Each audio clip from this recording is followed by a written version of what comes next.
A PEC foi apresentada pelo senador Álvaro Dias na época, então ele estava no PV ainda, vê como é antiga, 2013 essa PEC. Ela foi aprovada em 2017, então só no Senado ficou 4 anos tramitando. Ela foi aprovada em 2017, previa que o foro privilegiado só continuaria valendo para os chefes do Executivo, Legislativo, Judiciário e para o vice-presidente da República. Então, pouquíssimas pessoas. Seria atualmente para Lula, para Alckmin, para Rodrigo Pacheco, Arthur Lira e ponto.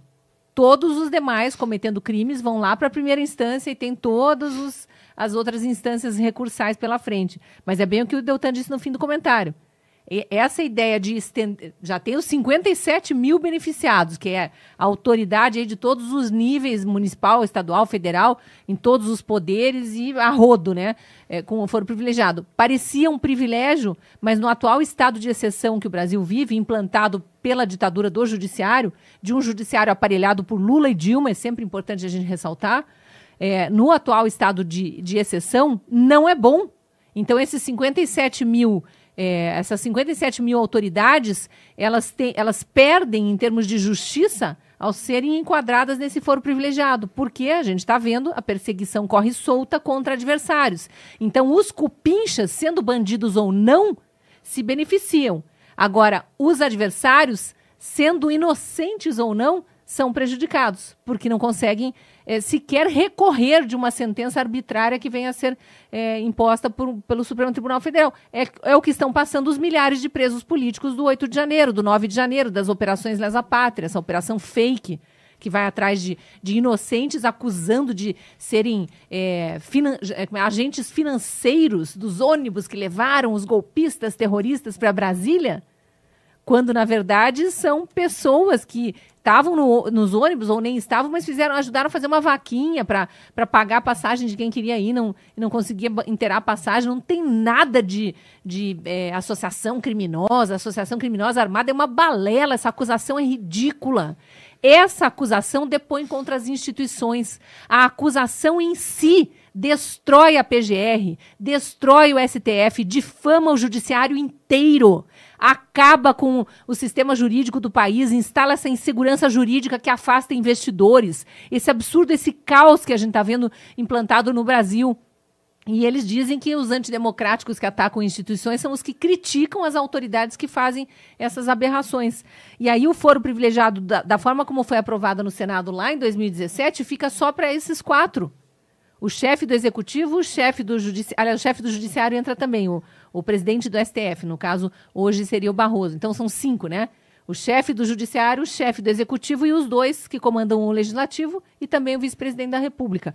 Só que, e é isso que eu quero ressaltar no meu comentário, aprovada no Senado, essa PEC foi para a Câmara. Em 2017, o presidente da Câmara era um cupincha do Lula, agora a gente sabe o nome, né, certinho, para dar às pessoas, chamado Rodrigo Maia, que ficou 2 anos e depois se reelegeu mais 2 anos, portanto 4 anos, boicotando o presidente Bolsonaro.